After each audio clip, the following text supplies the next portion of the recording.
Batticaloa பல்லுகாமம் lakh children park செமிகளால் உடைப்பு. மட்டக்களப்பு மாவட்டம் போரதீவு பற்றி பிரதேச சபைக்குரிய திருப்பலகாமம் சில்ட்ரன் பார்க்கானது நேற்று காலையில் மீனவர்கள் வந்து பார்க்கும்போது சுற்றுவேலிகள் முற்றாக உடைக்கப்பட்டு காணப்படுவதாக தெரிவித்துள்ளனர். போரதீவு பற்றி பிரதேச சபை செயலாளர் சி பகிரதன் சம்பவ இடத்துக்கு வந்து பார்வையிட்டதுடன் லேக் சில்ட்ரன் பார்க் விஷமிகளால் அடித்து உடைக்கப்பட்டது சம்பந்தமாக களுவாஞ்சிக்குடி போலீஸ் நிலையத்தில் முறைப்பாட்டையும் பதிவு செய்துள்ளார். சம்பவம் தொடர்பாக களுவாஞ்சிக்குடி போலீசார் மேலதிக விசாரணைகளை மேற்கொண்டு வருகின்றனர்.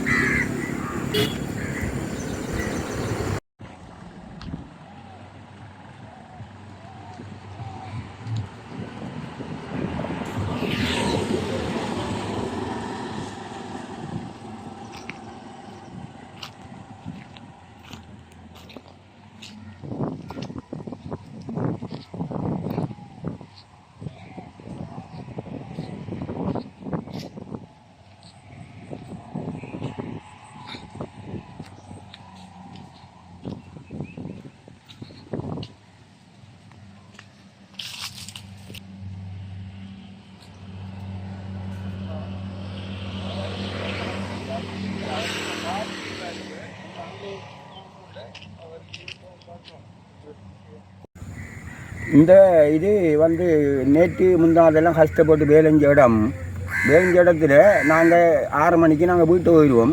வீட்டு போயிட்டு காரையும் வார நேரம் உடைச்சி கிடக்கு வேலைஞ்சிக்கு. நான் உரியா கட்டத்துக்கு 6 மணிக்கு போயிடல அறிவிச்சு வந்து பார்த்தா இங்கே உடைச்சி கிடக்கு வேலைஞ்சிருக்கு.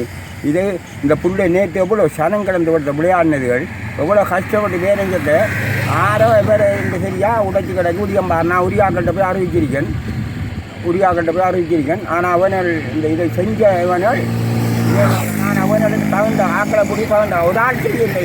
இது 4-5 பேர் சேர்ந்து தான் செஞ்சிருக்கணும்.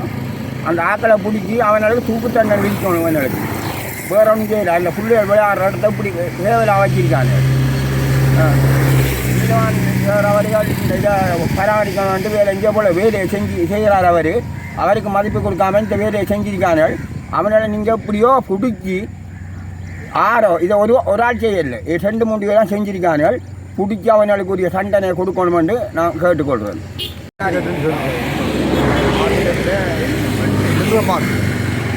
சிறுவர் பூங்கா அதில் இருந்த சகலையும் உடைச்சிருக்காங்க. 6 செய்ய கல்ல நடாக்கணும். 3-4 பேர் சேர்ந்து உடைச்சிக்கோங்க. 1-2 இல்லை. ஆனால் இது செய்கிறது அவனுக்கு தான் தீமை. மக்களுக்கு ஒரு சின்ன பிள்ளைய வந்து விளையாடுற இடம், சின்ன பிள்ளைய வந்து விளையாடுற இடம், அதான் மக்களுக்கு பாதிப்பு கூட.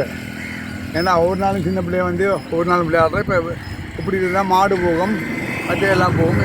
சிஸ்டத்தை அதை நீங்கள் உடனடியாக கண்டு பிடிச்சி இல்லாட்டி போலீஸ் ஆட்சி தேடி கண்டுபிடிச்சி இதுக்கு நடவடிக்கை இருக்கும்.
பாருங்க